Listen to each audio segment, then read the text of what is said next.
ఆదికాండము 46వ అధ్యాయము.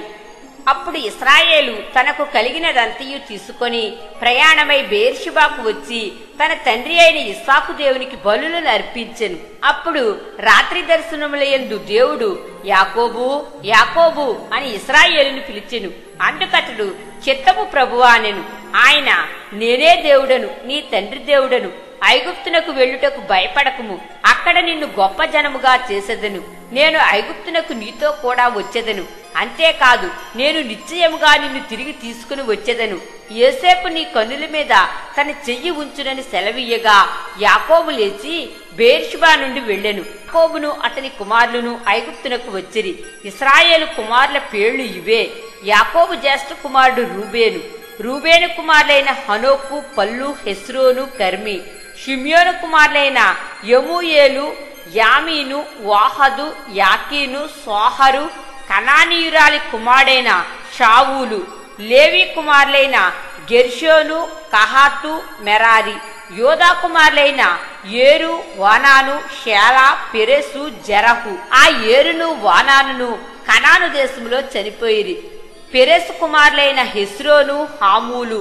ఇస్సాకారు కుమారులైన తోలా, హొవ్వా, యోబు, షిమ్రోను. జెబూలూను కుమారులైన సెరెదు, ఏలోను, యహలేలు. వీరు లేయా కుమారులు. ఆమె పద్దనరాములో యాకోబు వారిని అతని కుమార్తె అయిన దీనాను కనెను. అతని కుమారులను అతని కుమార్తెలను అందరూ 33. గాదు కుమారులైన సిప్యోను, హగ్గి, షూని, ఎస్బోను, ఏరి, అరోది, అరేలి. ఆషేరు కుమారులైన యమ్నా, యష్వా, ఇష్వి, బెరియా. వారి సహోదరి అయిన సెరహు. ఆ బెరియా కుమారులైన హెబెరు, మల్కీయేలు. లాబాను తన కుమార్తె అయిన లేయాకిచ్చిన జిల్పా కుమారులు వీరే. ఆమె ఈ 16 మందిని యాకోబునకు కనెను. యాకోబు భార్య అయిన రాహేలు కుమారులైన యోసేపు, బెన్యామీను. యోసేపునకు మనష్షే, ఎఫ్రాయిములు పుట్టిరి. వారిని ఐగుప్తు దేశమందు ఓనుకు యాజకుడగు పోతీఫెర కుమార్తె అయిన ఆసెనతు అతనికి కనెను. బెన్యామీను కుమారులైన బెలా, బేకెరు, అష్బేలు, గెరా, నైమాను, ఏహి, రోషు, ముప్పీము, కుప్పీము, ఆర్దు. యాకోబునకు రాహేలు కలిగిన కుమారులకు వీరందరూ 14. దాను కుమారుడైన హుషీము. నఫ్తాలి కుమారులైన యహసేలు, గూని, ఏసెరు, షిల్లేము. లాబాను తన కుమార్తె అయిన రాహేలునకు ఇచ్చిన బిలహా కుమారులు వీరే. ఆమె వారిని యాకోబునకు కనెను. వారందరూ 7. యాకోబు కోడండ్రను వినాయించి అతని గర్భవాసమున పుట్టి యాకోబుతో ఐగుప్తునకు వచ్చిన వారందరూ 66. ఐగుప్తులో అతనికి పుట్టిన యోసేపు కుమారులిద్దరు. ఐగుప్తునకు వచ్చిన యాకోబు కుటుంబపు వారందరూ 70 మంది. అతడు గోషెనుకు త్రావ చూపుటకు యోసేపునొద్దకు తనకు ముందుగా యోదాను పంపెను.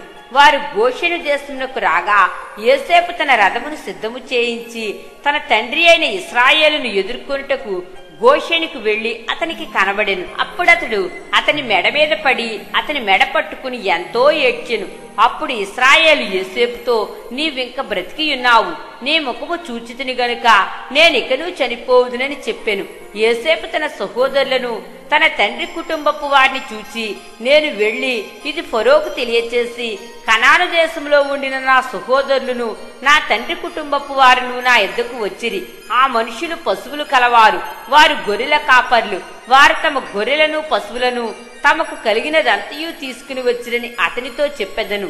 గొర్రెల కాపరి అయిన ప్రతివాడు ఐగుప్తీయులకు హేయుడు కనుక ఫరో మిమ్మును పిలిపించి మీ వృత్తి ఏమిటని అడిగినేలా మీరు గోషెను దేశమందు కాపురముండునట్లు మా చిన్నతనము నుండి ఇది వరకు నీ దాసులమైన మేమును మా పూర్వీకులను పశువులు గల వారమై ఉన్నామని ఉత్తరమియుడని చెప్పాను. ఆదికాండము 47వ అధ్యాయము. యోసేపు వెళ్లి ఫరోను చూచి, నా తండ్రియు నా సహోదరులను వారి గొర్రెల మందలతోనూ వారి పశువులతోనూ వారికి కలిగినదంతటితోనూ కనాను దేశము నుండి వచ్చి గోషెనులో ఉన్నారని తెలియచేసి తన సహోదరులందరిలో 5 వెంటబెట్టుకుని పోయి వారిని ఫరో సమక్షమందు ఉంచెను. ఫరో అతని సహోదరులను చూచి, మీ వృత్తి ఏమిటని అడిగినప్పుడు వారు, నీ దాసులమైన మేమును మా పూర్వీకులను గొర్రెల కాపర్లమని ఫరోతో చెప్పిరి. మరియు వారు కనాను దేశమందు కరువు భారముగా ఉన్నందున నీ దాసులకు కలిగియున్న మందలకు మేత లేదు కనుక ఈ దేశములో కొంతకాలం ఉండుటకు వచ్చితిమి. కాబట్టి గోషెను దేశములో నీ దాసులు నివసింప సెలవిమ్మని ఫరోతో అనగా, ఫరో యోసేపును చూచి, నీ తండ్రియు నీ సహోదరులను నీ యొద్దకు వచ్చియున్నారు. ఐగుప్తు దేశము నీ ఎదుట ఉన్నది. ఈ దేశములోని మంచి ప్రదేశమందు నీ తండ్రిని నీ సహోదరులను నివసింపచేయుము. గోషెను దేశములో వారు నివసింపవచ్చును. వారిలో ఎవరైనా ప్రజ్ఞ గలవారిని నీకు తోచినీడలా నా మందల మీద వారిని అధిపతులుగా నియమించుమని చెప్పాను.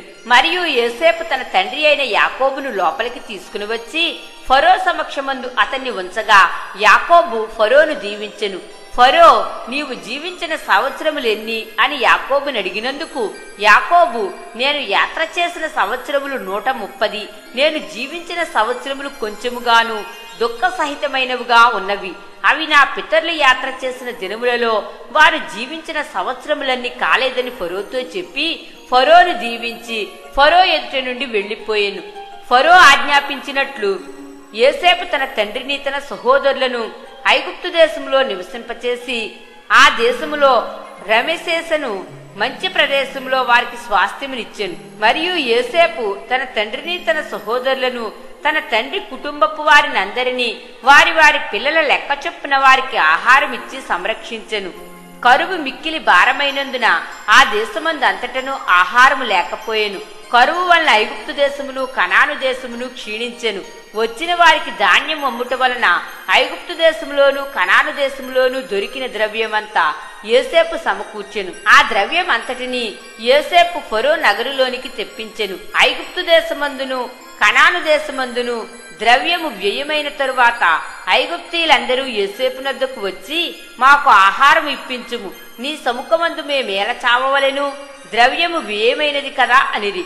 అందుకు యోసేపు, మీ పశువులను ఇయ్యుడి, ద్రవ్యము వ్యయమైపోయిన ఎడల మీ పశువులకు ప్రతిగా నేను మీకు ధాన్యం ఇచ్చేదనని చెప్పెను.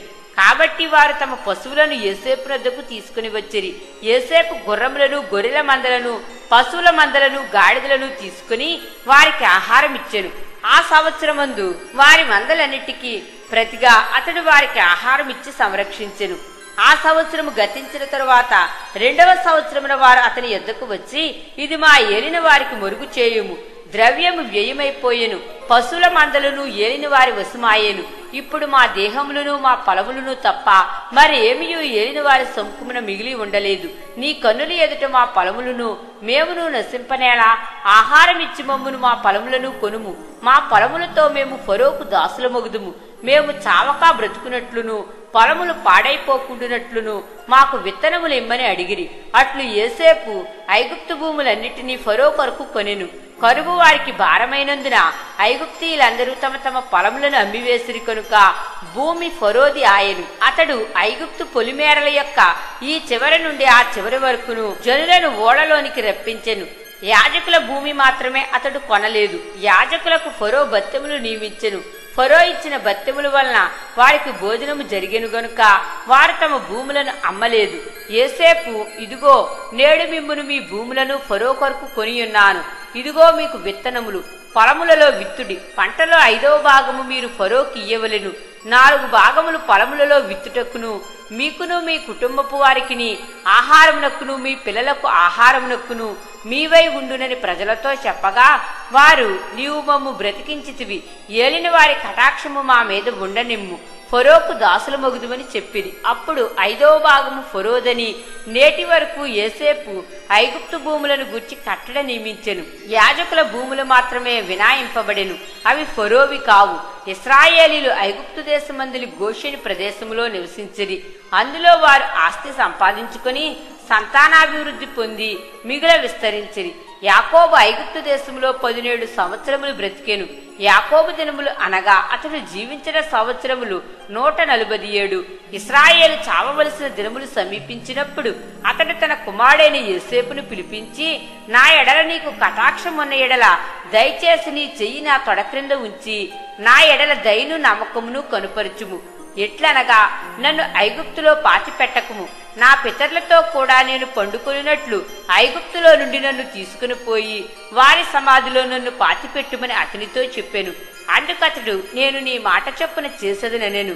మరియు అతడు నాతో ప్రమాణము చేయుమన్నప్పుడు యోసేపు అతనితో ప్రమాణము చేసెను. అప్పుడు ఇశ్రాయేలు తన మంచపు తలాపి మీద వంగి దేవునికి నమస్కారము చేసెను.